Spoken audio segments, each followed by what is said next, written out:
नमस्कार दोस्तों, स्वागत है आप सभी का आपके अपने YouTube चैनल इनोवेटर्स अड्डा पर। आज जो हम लोग डिस्कस करने वाले हैं वो डिस्कस करने वाले हैं डीएसएसबी में फार्मासिस्ट की वैकेंसी जो अभी कुछ दिनों पहले आई हुई थी। तो वो बच्चे प्रिपरेशन के लिए थोड़ा सा परेशान हो रहे थे कि क्या है सारी चीज़, या कौन से नए से बच्चे जो अभी नए जो बच्चे पास आउट हुए हैं, क्योंकि डीएसएसबी की रेगुलर बेसिस पे वैकेंसीज आती रहती हैं। और ये जो आ चुकी है अभी जनवरी 2020 में ये करीब निकली हुई थी, अब उसका एग्ज़ाम होने वाला है। तो उसका बहुत ही इंपॉर्टेंट है, ये चीज़ हमें समझना पड़ेगा। ठीक है, तो सबसे पहले हम समझते हैं कि डीएसएसबी है क्या। Delhi subordinate services selection board, नाम में लिखा हुआ है दिल्ली। तो दिल्ली क्या है, हमारी स्टेट है कि यूनियन टेरिटरी है, क्या है आप बताओ। ठीक है, स्टेट तो नहीं है दिल्ली, यूनियन टेरिटरी है, बिल्कुल यूनियन टेरिटरी है दिल्ली आपकी। तो दिल्ली, अब ये जो वैकेंसी आई हुई है ये ऑल इंडिया लेवल की वैकेंसी नहीं है, ये दिल्ली वालों के लिए है। लेकिन ऐसा नहीं कि खाली दिल्ली वाले इसमें अप्लाई कर सकते, बाहर के भी लोग अप्लाई कर सकते हैं। ठीक है, तो ये दिल्ली गवर्नमेंट की वैकेंसी है, लेकिन अप्लाई बाहर वाले भी कर सकते हैं। ठीक है, लेकिन जो रिजर्वेशन का फ़ायदा मिलेगा वो दिल्ली वालों को मिलेगा, आउटसाइडर्स को नहीं मिलेगा। ये बात आप समझ लीजिए। ग्रुप सी की पोस्ट है ये, ग्रुप सी की। ग्रुप सी में ज़्यादातर क्या होता है कि इंटरव्यू नहीं होते हैं इसमें, इस पोस्ट में। ठीक है, तो यहाँ पर भी आपके पास कोई इंटरव्यू नहीं होने वाला है। ग्रेड पे की अगर बात की जाए तो 4200 ग्रेड पे है। जो बेसिक सैलरी होती है उसमें ग्रेड पे लग के वो सैलरी फिर इंक्रीज होती है, बढ़ती है। उसमें TA, travelling allowance, daily allowance, medical का जो भी है सारी चीज़ें जुड़ के फिर एक पूरा आपका सीटीए तैयार होता है, कॉस्ट टू कंपनी। ठीक है, सीटीसी जिसको बोलते हैं, सॉरी सीटीसी बोलते हैं उसको। ठीक, उसके बाद डिप्लोमा। ये एलिजिबिलिटी क्राइटेरिया क्या है, हम लोग समझते हैं इसकी बात की। एलिजिबिलिटी क्राइटेरिया क्या है आपके डीएसएसबी में, डिप्लोमा प्लस 2 साल का एक्सपीरियंस आपको चाहिए। खाली डिप्लोमा से कुछ नहीं होने वाला है।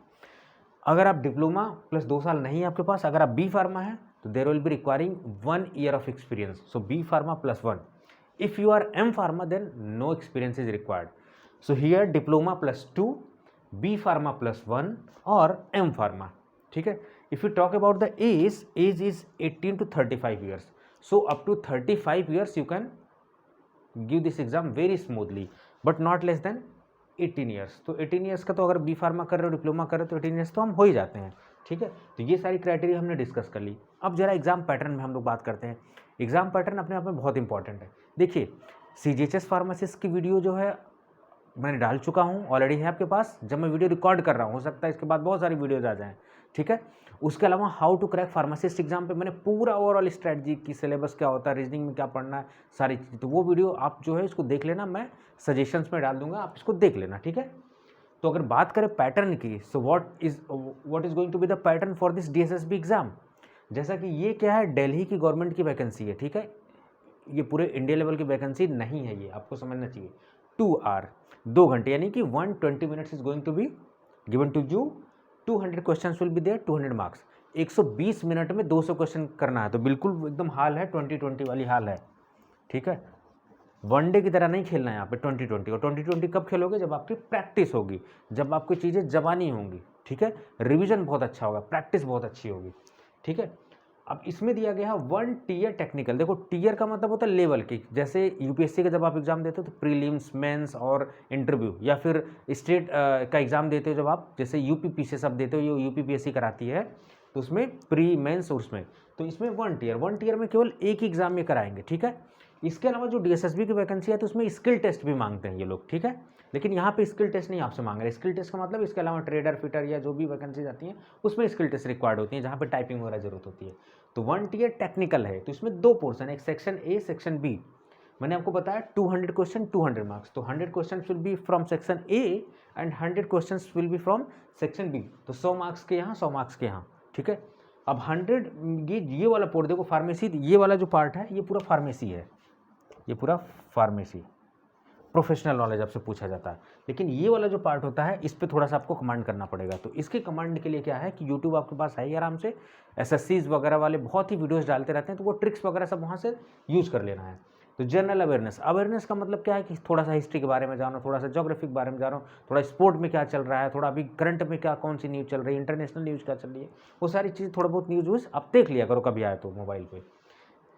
General intelligence and reasoning, reasoning के बारे में थोड़ा सा पढ़ना है, ब्लड रिलेशनशिप वगैरह के बारे में पढ़ना है। ठीक है, एनालॉजी वगैरह के बारे में, सिमिलरिटी, ये सब सारी चीज़ें। अरिथमेटिक और न्यूमेरिकल एबिलिटी, ये जो होते हैं ना, ये क्लास 10th लेवल के होते हैं, ज़्यादा टेंशन लेने वाली बात नहीं होती। प्रॉफिट लॉस, बट क्या होता है कि हम लोग फार्मेसी वाले हैं तो थोड़ा सा हमको प्रैक्टिस की ज़रूरत होती है, there is requirement of practice. तो प्रैक्टिस यहाँ से हिंदी प्लस कॉम्प्रिहेंशन, देखो अगर किसी की हिंदी है तो यहीं से वो मार्क्स बहुत कर सकता है आराम से। तो 5 सेक्शंस हैं, तो हर सेक्शन 20-20 का होता है, 20-20 का, ठीक है। तो यहाँ से आपको 100 आ जाएंगे, ठीक है। तो हिंदी प्लस कॉम्प्रिहेंशन, कॉम्प्रिहेंशन का मतलब होता है कि there will be a paragraph, और उस पैराग्राफ को पढ़ के सब questions will be there and you have to give the answers, understand. So comprehension basically this type of pattern is going to be asked with you, ठीक है। Then after that English plus comprehension, so Hindi भी आपको पढ़नी, English. अब हिंदी में क्या, जैसे पर्यायवाची, विलोम, मुहावरे, लोकोक्तियाँ, ये सब सारी चीज़ें, एंटोनिम्स एंड सिनोनिम्स, ये सब चीज़ें, स्पेलिंग एरर, प्रीपोजिशन, आर्टिकल्स, यही सब तो पूछते हैं इंग्लिश में, और क्या है, ये सब 10th लेवल का है। तो ये दोनों चीज़ें हैं, ठीक। उसके अलावा फार्मेसी में क्योंकि ये सिलेबस इन्होंने दिया हुआ है, diploma, B pharma, M pharma, तो जाहिर सी बात है ये थोड़ा सा स्टैंडर्ड अच्छा रखेंगे अपना, क्योंकि यहाँ पे बी फार्मा, लेकिन बेसिक लेवल जो होगा वो डिप्लोमा का ही बेसिस में होगा। तो सूटिक्स हो गया, केमिस्ट्री हो गया, क्लिनिकल फार्मेसी एंड टॉक्सिकोलॉजी, ये सारी चीज़ें जितनी भी सिलेबस में है, मैं जो how to crack pharmacist exam वाली जो वीडियो बना रखा हूँ उसमें सब चीज़ें डिटेल में है, तो वहाँ से आपको देख लेनी है सारी चीज़ें, ठीक है। तो ये पूरा ओवरऑल पैटर्न मैंने आपसे डिस्कस किया, क्या क्या चीज़ें बेसिकली पूछी जाने वाली हैं, क्या ये स्टेट गवर्नमेंट की वैकेंसी है, क्या ये यूनियन टेरेटरी है, क्या ये दिल्ली गवर्नमेंट की है, क्या ये ऑल ओवर इंडिया की है। देखो एक होता है ऑल इंडिया सर्विसेज, तो ऑल इंडिया सर्विसेज जो आप करते हो ना, IAS, IPS, IFS, ये ऑल इंडिया सर्विसेज है जो पूरे देश में होती हैं और आपकी नियुक्ति कहीं भी हो जाती है, ठीक है। ये सारी चीज़ें एक एग्जाम्पल के तौर पे ये पैटर्न हमने डिस्कस किया, तो ज़्यादा मैं इस चीज़ पे डिस्कशन नहीं करता हूँ, आपको वो वीडियो ज़रूर देख लेनी है। और इस वीडियो में अगर कोई भी डाउट हो तो आप कमेंट बॉक्स में कमेंट करोगे, ठीक है। कोई भी प्रॉब्लम है, कुछ भी डाउट हो तो just put a comment inside the comment box, मैं आपका जवाब दे दूंगा, चाहे तुरंत दे दूंगा या 2 घंटे बाद या 1 दिन बाद दे दूंगा, बट जवाब जरूर आपके पास जाएगा, ठीक है। तो आप बिल्कुल पढ़ते रहिए, और इतनी सारी वीडियोज़ मैं डाल चुका हूँ जब मैं वीडियो रिकॉर्ड कर रहा हूँ, और जब तक फिर आगे जब तक आप शायद इसको देखोगे या फिर जब देख रहे होगे तो बहुत सारी वीडियोस डल चुकी होंगी, ठीक है। तो प्रिपरेशन अपनी जारी रखिए, बिल्कुल कॉन्फिडेंस बिल्कुल बूस्ट करके रखिए, मोरल डाउन नहीं करना है। यही टाइम है, कोविड का टाइम चल रहा है, इसको सही यूज करना है आपको, ठीक है। अगर आप कहीं नहीं जा पा रहे हो, अगर रेस्ट्रिक्टेड हो, तो अपनी पढ़ाई में फोकस में अपने उसको इम्प्रूव करो, ठीक है। इसी बात के साथ कि आप इस बात को बहुत अच्छे से समझोगे, इस टाइम का सदुपयोग करोगे, अपने हेल्थ का, अपनी सेहत का बहुत ध्यान रखो, क्योंकि कोरोना बहुत ज़्यादा स्प्रेड हो रहा है, तो थोड़ा सा प्रिकॉशन लीजिए, ठीक है। सरकार अपना काम कर रही है, लेकिन सरकार कहीं ना कहीं हमारे हेल्थ के लिए, हम खुद के लिए जिम्मेदार हैं, तो हमें ज़्यादा प्रिकॉशंस लेने चाहिए, ठीक है। इसी वादे के साथ कि आप अपना ध्यान रखेंगे, मुस्कुराते रहेंगे। नमस्कार।